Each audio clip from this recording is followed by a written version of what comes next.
Sengsara telung Gusti Yesus Kristus, anggitane Santo Yohanes. Ing nalika semono, Gusti miyos didherekake para murid nyabrang Kali Cedron. Ing kono ana taman, Gusti tindak mlebet karo para murid. Dene Yudas kang ngidrani Gusti ngerti papan mau, awit Gusti kerep rawuh mrono didherekake para murid. Mula Yudas teka mrono ngirim prajurit sabrekata sarta abdi-abdine Imam Agung lan para Parisi nggawa opor lan gegaman. Gusti priksa kabeh kang bakal nekani, banjur majeng lan ngandika marang wong mau, kowe padha goleki sapa? Atur wong sulane Sri Yesus saking Nazaret, pangandika dalem Gusti, ya aku iki. Yudas kang ngidrani Gusti uga ana antarane wong-wong mau. Bareng Gusti ngandika, ya aku iki, banjur padha mundur lan lumah ing lemah. Mula Gusti ndangu maneh, kowe padha goleki sapa?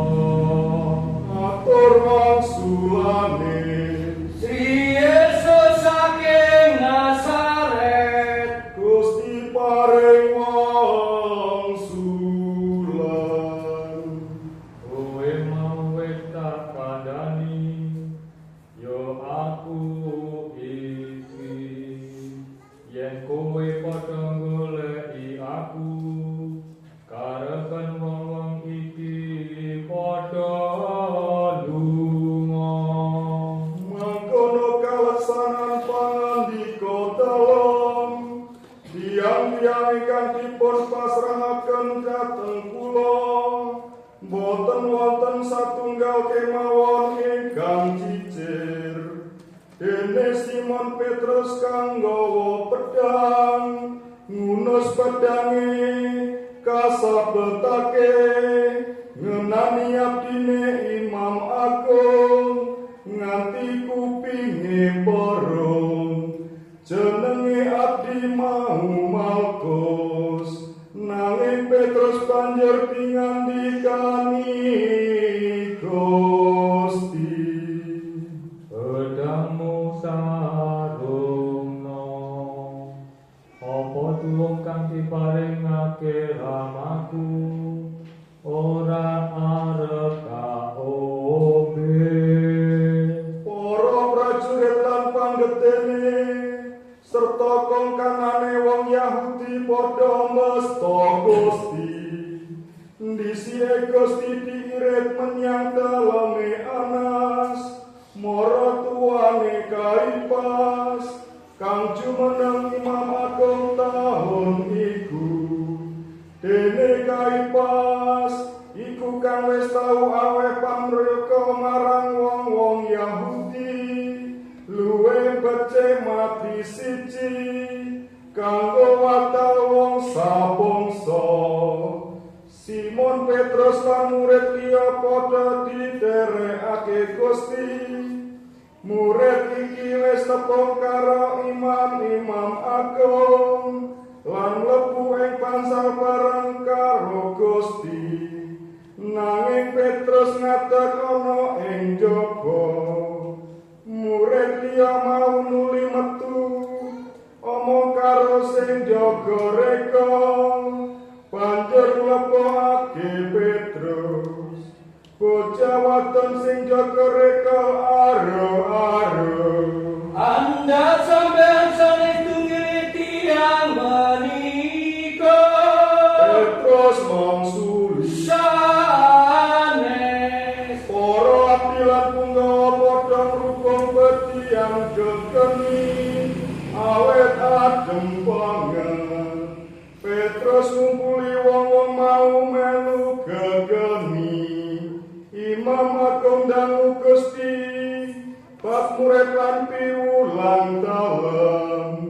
Gusti paring wangsulan. Anggen kula gineman kalian donya tansah laplakan. Anggen kula mulang wonten ing sinagoga utawi wonten ing padaleman suci papan kembaripun tiyang Yahudi. Lan boten wonten ingkang kula cariosaken kanthi sesideman. Dene kula pun dangu kula aturi dangu tiyang-tiyang ingkang sami menggawe kula. Punapa ingkang kula ulangaken dhateng tiyang-tiyang wau. Tiyang-tiyang wau sami mangertos menapa ingkang kula cariosaken. Nanging nalika Gusti ngandika mangkono mau, ana ati sing pinuju ana ing sacedhake, sing banjur napuk watana dalem karo kandha. Kaya mangkono wangsulan marang Imam Agung. Gusti Yesus paring wangsulan. Yen luput kandaku buktekno lupute, nanging yen bener yo kene kowe napuk. Anas mulita nyewanake Gusti kapesta ing ngarsane Imam Agung Kaipas. Dene Simon Petrus isih ngadeg ketian kekeni, wong-wong padha alok. Anda sampeyan sanes tunggiwi murid tiyang menika.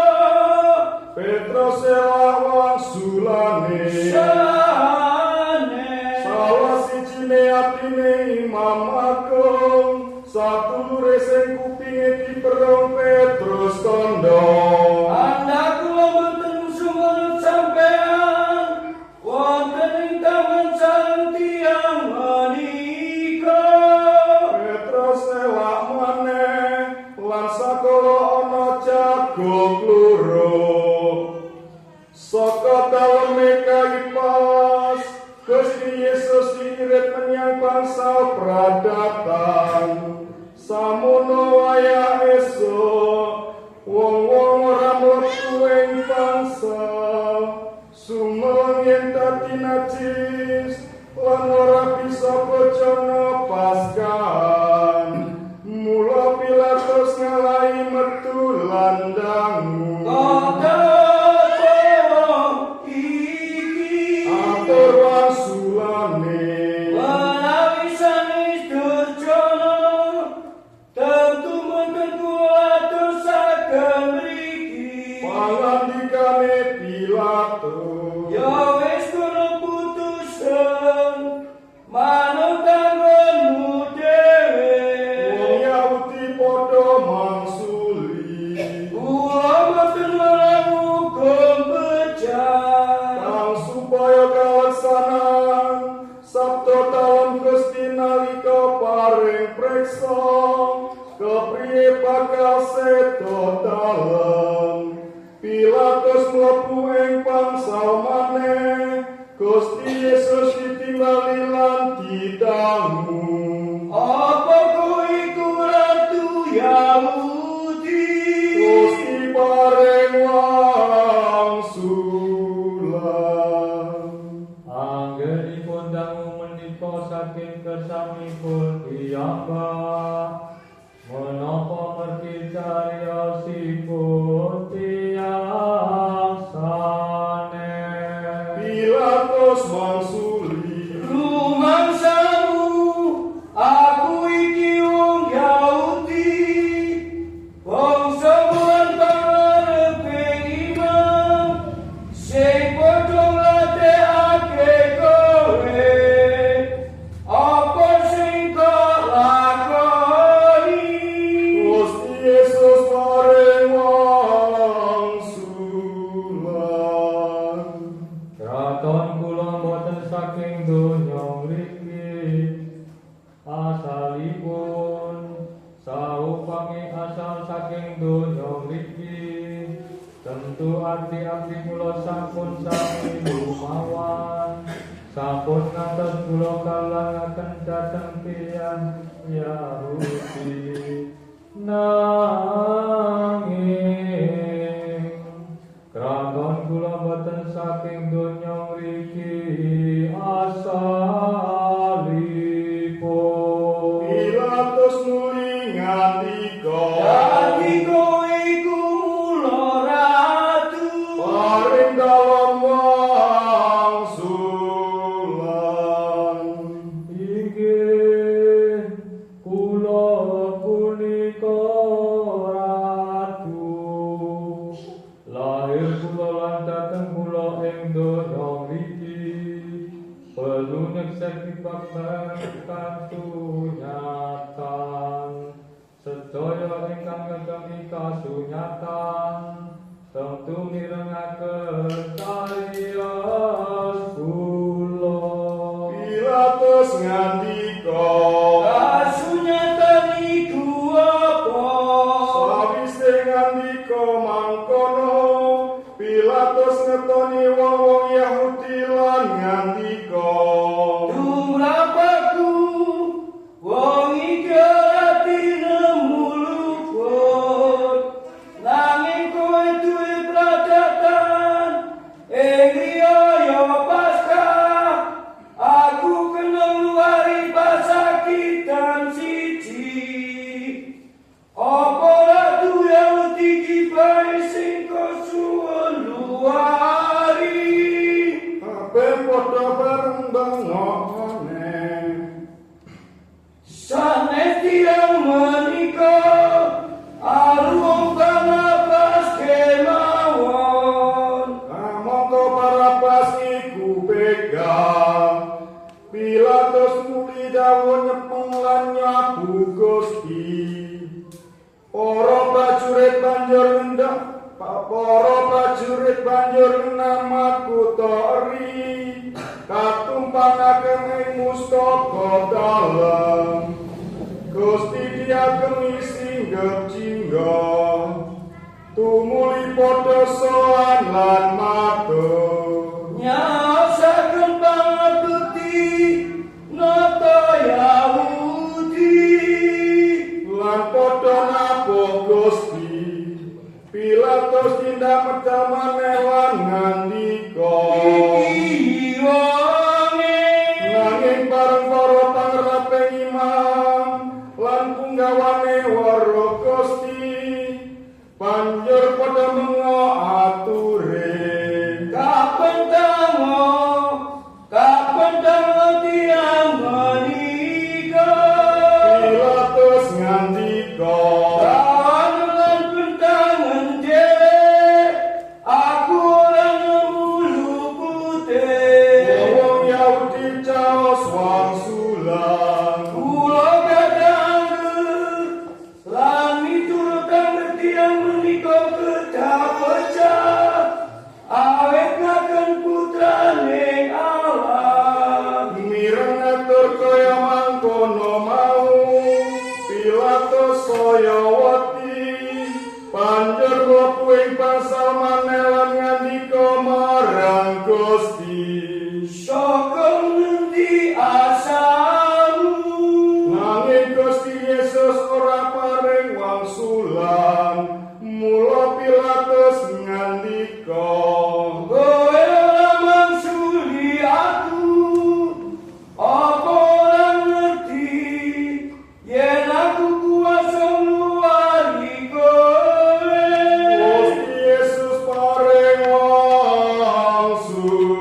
wangsulan. Panjenengan boten kuwasa menapa-menapa manggahing kula menawi boten pinaringan saking ngaluhur mila ingkang nulungaken kula dhateng panjenengan dosanipun tansih langkung ageng. Lan wiwit nalika iku Pilatus budi